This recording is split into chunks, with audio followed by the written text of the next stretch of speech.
CIET NCERT द्वारा प्रस्तुत है कक्षा 3 की हिंदी की ध्वनि पाठ्य पुस्तक वीणा।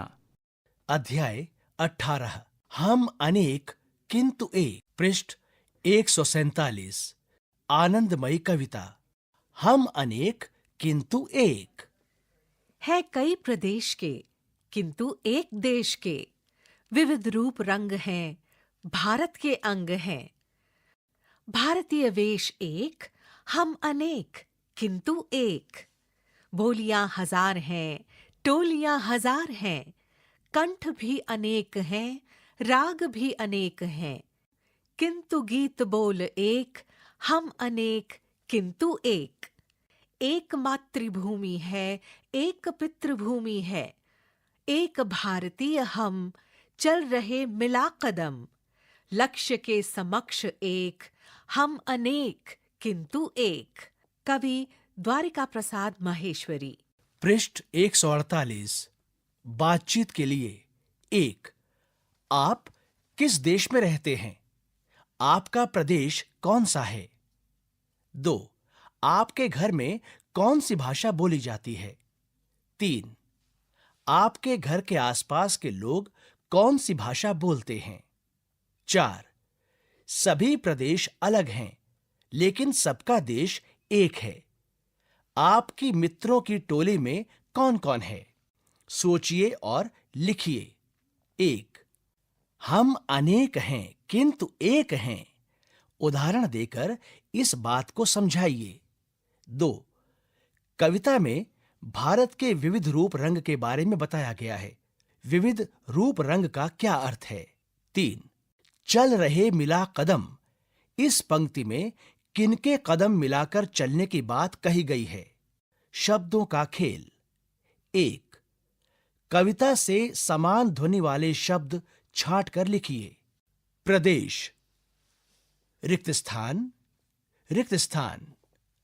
हम, रिक्त स्थान, रिक्त स्थान। रंग, रिक्त स्थान, रिक्त स्थान।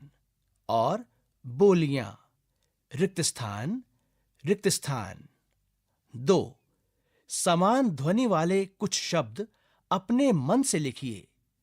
बोली, रिक्त स्थान, रिक्त स्थान, रिक्त स्थान, रिक्त स्थान। 1। रिक्त स्थान, रिक्त स्थान, रिक्त स्थान, रिक्त स्थान। राग, रिक्त स्थान, रिक्त स्थान, रिक्त स्थान, रिक्त स्थान। पृष्ठ 149। 3। भूमि शब्द जोड़कर नए शब्द बनाइए और रिक्त स्थान में लिखिए।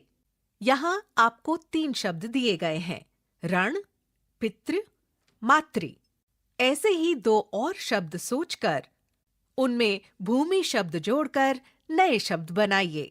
समझिए और लिखिए। 1। कविता की पंक्तियां पूरी कीजिए।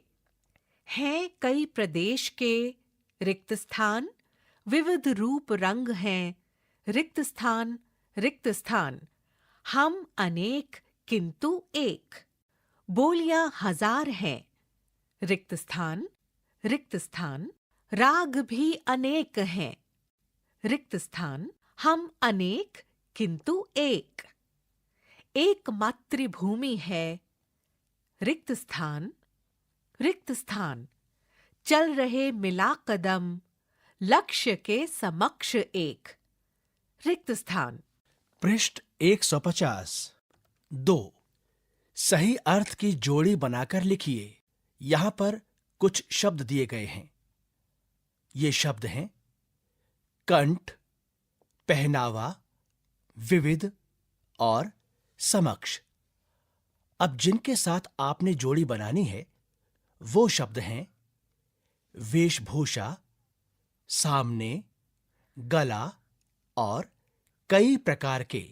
अब आप सही अर्थों की जोड़ी बनाकर इनके सामने दिए गए रिक्त स्थानों में लिखिए। 3। सही अर्थ वाले वाक्य पर सही का चिन्ह लगाइए। क। भारतीय वेश एक का अर्थ है सभी भारतीयों का एक ही पहनावा है, रिक्त स्थान। भारत में अनेक प्रकार की वेशभूषा है, लेकिन सभी भारतीय एक हैं। रिक्त स्थान। ख, बोलियां हजार हैं में हजार का अर्थ है बहुत सारी बोलियां हैं। रिक्त स्थान। हजार बोलियां हैं। रिक्त स्थान। पृष्ठ 151। पढ़िए और जानिए। यहाँ एक चित्र है जिसमें एक लड़की मणिपुरी वेशभूषा में दिखाई गई है और एक केले के पत्ते पर बहुत से पकवान हैं। मेरा नाम अथोई भी है। मैं मणिपुर में रहती हूँ। मुझे खाने में एरोम्बा बहुत पसंद है। यहां पर एक अन्य चित्र में एक लड़के को पंजाब की वेशभूषा में दिखाया गया है और साथ ही खाने की एक थाली है। लड़का कहता है, मेरा नाम गुरप्रीत है। मैं अमृतसर का रहने वाला हूं। मैं बोल नहीं सकता। मैं संकेत भाषा में बात करता हूं। खाने में मुझे मक्के की रोटी और सरसों का साग पसंद है। तीसरे चित्र में यहाँ एक महिला महाराष्ट्र की वेशभूषा में दिखाई दे रही है और उसके सामने एक थाली में महाराष्ट्र के पकवान सजे हैं। मेरा नाम पूर्वा है। मैं महाराष्ट्र की रहने वाली हूँ। मैं मराठी भाषा बोलती हूँ। खाने में मुझे पूरण पोली पसंद है। यहां पर एक अन्य चित्र में तमिलनाडु की वेशभूषा में एक बालक है। साथ ही केले के पत्ते पर तमिलनाडु के पकवान हैं। लड़का कहता है, मेरा नाम वेंकट है। मैं तमिलनाडु का रहने वाला हूं। मैं तमिल भाषा बोलता हूं। खाने में मुझे इडली सांभर पसंद है। पृष्ठ 152। इस पृष्ठ के पहले चित्र में एक सुंदर कन्या गुजराती वेशभूषा में दिखाई दे रही है। उसके सामने गुजरात के पकवान सजे हैं। मेरा नाम हंसा है। मैं गुजरात की रहने वाली हूँ। मुझे गरबा डांडिया नृत्य बहुत पसंद है। मुझे खाने में ढोकला खांडवी पसंद है। इस पृष्ठ के दूसरे चित्र में एक कन्या फ्रॉक पहने अपने सामने पड़ी मिठाई को ललचाई हुई नजरों से देख रही है। मैं यास्मीन हूँ। मैं लक्षद्वीप की रहने वाली हूँ। मुझे कदलक्का मिठाई बहुत पसंद है। चित्र आधारित प्रश्न। मणिपुर की अथोइबी को खाने में क्या पसंद है? रिक्त स्थान।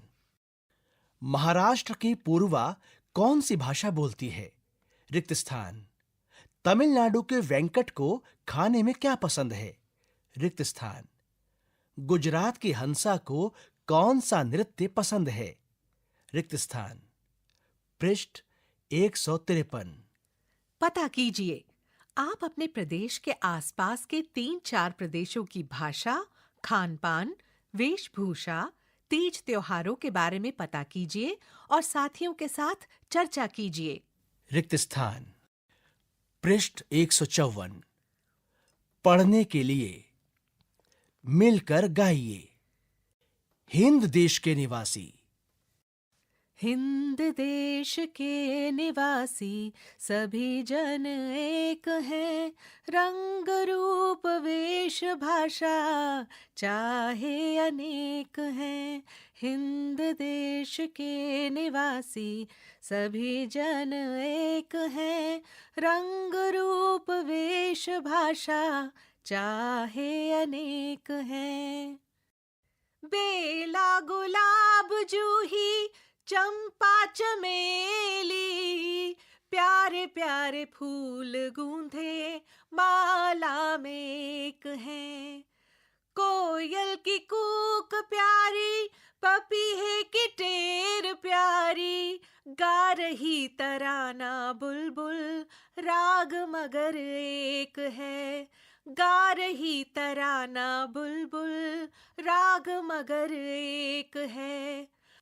गंगा यमुना ब्रह्मपुत्र कृष्णा कावेरी जाके मिली सागर में हुई सब एक है। हिंद देश के निवासी सभी जन एक हैं। रंग रूप वेश भाषा चाहे अनेक हैं हिंद देश के निवासी, सभी जन एक हैं, रंग रूप वेश भाषा चाहे अनेक हैं। कला की कलाकारियां। 1. यहाँ सिंह व सियार का मुखौटा दिया गया है। आप दोनों में से अपनी रुचि के अनुसार मुखौटा बनाइए। सिंह का मुखौटा। सिंह के मुंह की आकृति बनाइए, रंग भरिए।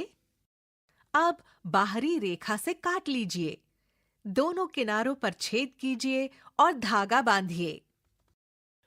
पृष्ठ 145। सियार का मुखौटा। यहां पर 1 से 10 तक के क्रम में सियार का मुखौटा बनाने की प्रक्रिया दी गई है। पृष्ठ 146। 2. क्या आपने किसी पशु के पदचिन्ह देखे हैं? अपने आसपास किसी पशु के पदचिन्ह खोजिए और यहाँ उसका नाम लिखिए। दिए गए स्थान पर उसका चित्र बनाइए। अभी आप सुन रहे थे कक्षा 3 की हिंदी की ध्वनि पाठ्यपुस्तक वीणा। वाचन स्वर प्रवीण शर्मा और ऋचा सयाल।